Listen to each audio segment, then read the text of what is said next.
groups. But our correspondent David Chater has been allowed to film alongside the Sri Lankan Navy. Here's his report from the government side of the battlefront in Pulmoday. Cruising out of Trincomalee north towards the no-fire zone, a Sri Lankan Navy fast assault craft. Reports were coming in of Tamil civilians in fishing boats who'd managed to escape the Tigers' stronghold. As we got nearer, a squadron of armed speedboats accelerated past us.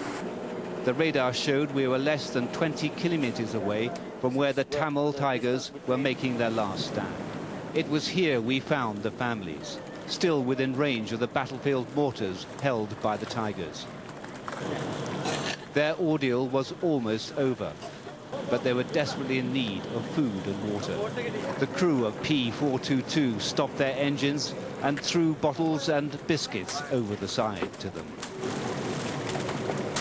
This is the shoreline reception camp where they took their first steps away from the sound of gunfire for the first time in 4 months. The first peaceful night for these families, so near yet so far. They had to be searched for explosives and weapons.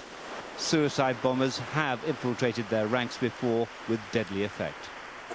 Hospital beds and medical care were at hand. This man had a suppurating bullet wound in his back. This woman barely conscious, suffering from malnutrition and dehydration. The families stared in almost disbelief at the food handed out to them. Hunger and thirst have been a daily part of their lives. One of the mothers told me the Tamil Tigers had stolen most of the humanitarian aid and sold it on to the people. She couldn't afford to buy it. This man said he'd slipped away overnight. People were crowding around trying to get onto the boats. The Tamil Tigers were shooting at them. The dead and the injured were lying together on the beach as he left. One thing unites every single Tamil family that I've spoken to who managed to escape from the no-fire zone: their relief to be free at last. It's hard to estimate how many civilians like these are still trapped inside the Tamil stronghold. It's been described as a humanitarian disaster. But that phrase, after listening to the people and seeing them today, barely seems adequate to describe their suffering. David Chater, Al Jazeera, Pulmoday.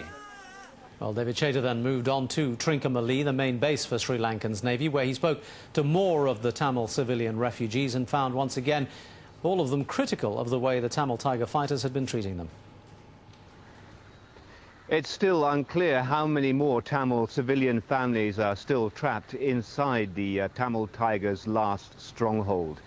The Foreign Ministry have been saying 81,000 people have so far been processed out of the area, but a more likely figure now is around 100,000. That was indeed the United Nations estimate for the number of civilians that were originally trapped in the no-fire zone.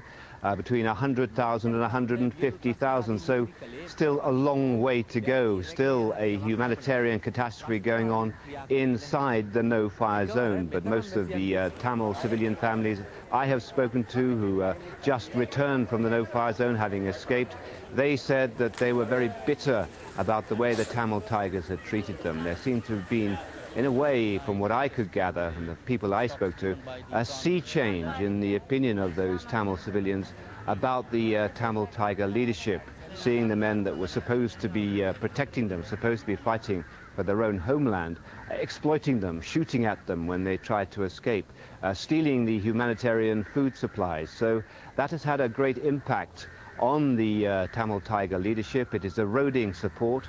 And remember, afterwards, and the conventional military victory is over, any guerrilla movement will rely on the support of a population base if it can continue. And the Tamil Tigers, in their last few weeks in this military campaign, have turned the people against them.